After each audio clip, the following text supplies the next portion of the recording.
সবাই কেমন আছো? আনএক্সপ্লেন এনকাউন্টার থেকে আমি আয়ুষ আবার অনেক মাস পর চলে এসেছি। আজকে আমরা কাশীপুর রাজবাড়ি, সবাই দেখতেই পাচ্ছ। এটা সেকেন্ড পার্ট নিয়ে।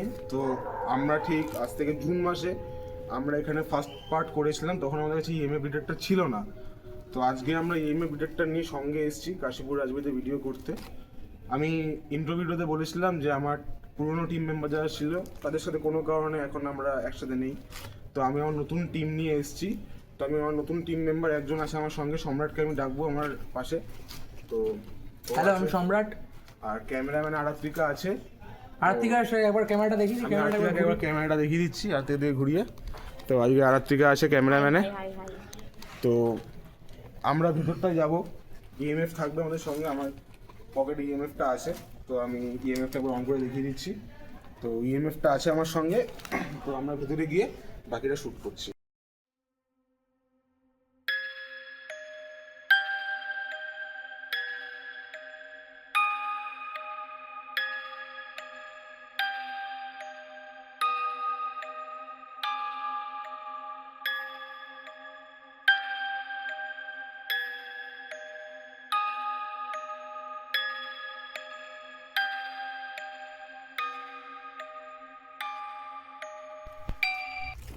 তাহলে চলো গাইস, ভিতরে যাওয়া যাক।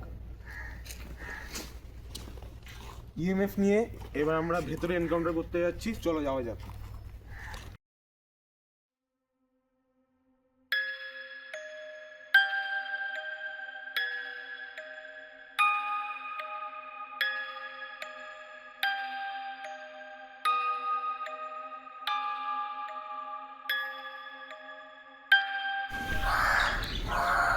গাইজ, কাশীপুর রাজবাড়ি যেহেতু আমরা আজকে সেকেন্ড পার্ট করতে এসেছি, তো আমার চ্যানেলে কাশীপুর রাজবাড়ির সম্পূর্ণ ইতিহাস, কাশীপুর রাজবাড়ি আজকে এরকম ধ্বংসস্তূপ হওয়ার কারণ, সম্পূর্ণ ইতিহাসটা আমার চ্যানেলে দেওয়া আছে প্রথম ভিডিওতে।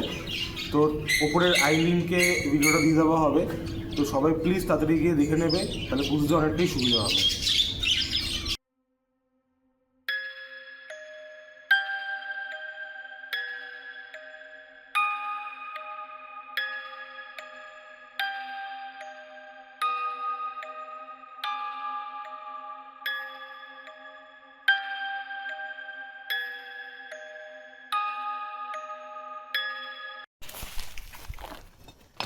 তো গাইজ, এখনো পর্যন্ত কিছু ব্লিঙ্ক করেনি।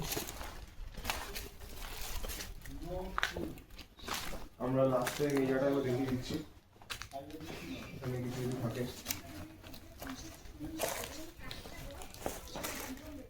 ওই অন্ধকার ঘরটায় আমরা একবার গেছিলাম, যেখানে আমরা মাটি শোধা বন্ধ করেছিলাম। এখনো পর্যন্ত 3 নম্বর পর্যন্ত ব্লিঙ্ক করেছে।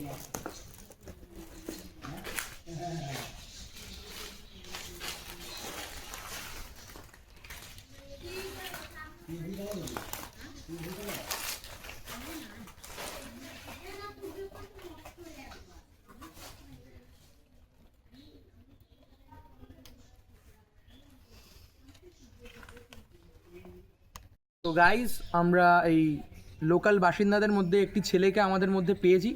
তো ছেলেটাকে আমরা কিছু জিনিস জিজ্ঞেস করব। দেখাও ছেলেটিকে। তো তুমি কি কি জানো এই বাড়িটির ব্যাপারে, একবার আমাদের অডিয়েন্সকে শোনাও। এই বাড়িটা অনেক বছর পুরনো, 300-400 বছর পুরনো ওই বাড়ি। এখান থেকে আমরা অনেক বছর থেকে থাকছি এখানে। এখানে আমার দাদু, কারো বাবা এরকম থাকতো। আমার দাদু এখানে পুরোহিত ছিল, রাজপুরোহিত ছিল আমার দাদু। এই জন্য এখানে যা যা থাকে অনেক পুরনো। আস্তে আস্তে এখানে যারা থাকে তাদের মানে তারা কাজ করতো বলে এখানে এক এক করে যারা কেউ ফুল পারতো, কেউ ফল বা কেউ জল ফল তুলতো, এইসব টুকটাক কাজ করতে বলে রাজারা একটা করে ওনাদেরকে ঘর দিয়েছিল। আমার দাদু এখানে রাজপুরীত ছিল বলে আমাদেরকেও একটা ঘর দেওয়া হয়েছিল, এই জন্য এখানে আমরা থাকি। আচ্ছা, তো এটা যখন রাত হয়ে যায় তোমরা কি রাতের বেলা কিছু শুনতে বা কিছু দেখতে পাও এখানে? কিচ্ছু না, কিচ্ছু দেখতে পাও না? কিচ্ছু না। আমরা রাত 12টা-1 অবধি আমরা গঙ্গাধার থেকে, আমাদের কিচ্ছু হয় না। আচ্ছা, কিচ্ছু হয় না। না। তুমি এটা দাদাটাকে বললে যে তোমার দাদু এখানকার রাজপুরোহিত ছিলেন। তো আজকে প্রায় 300-400 বছর পরেও এখানে অনেকে শ্যুট করতে আসে, অনেকে এই ওপরে পোর্শনগুলো পুরো ভেঙে গেছে। তো এখানকার সরকার কি মানে দোতলাটা মানে কাশীপুর রাজবাড়িটাকে যে একটা এইটা কোনো সরকারের ইয়ে নেই দাদা, এটা পার্সোনাল বাড়ি আছে। হ্যাঁ এইটা মানে একজন লোক কিনেও নিয়েছে বাড়িটা। তো এবার আমাদের জন্য বলেছি সব বাড়ি ফাড়ি সব ভেঙে দিয়ে আমাদের জন্য বাড়ি ফাড়ি হবে, তো আমাদের ওই একটা বৃদ্ধাশ্রম হবে, ওগুলো সব ঠিক হয়ে গেছে। পরের বছর থেকে কাজ শুরু হয়ে যাবে।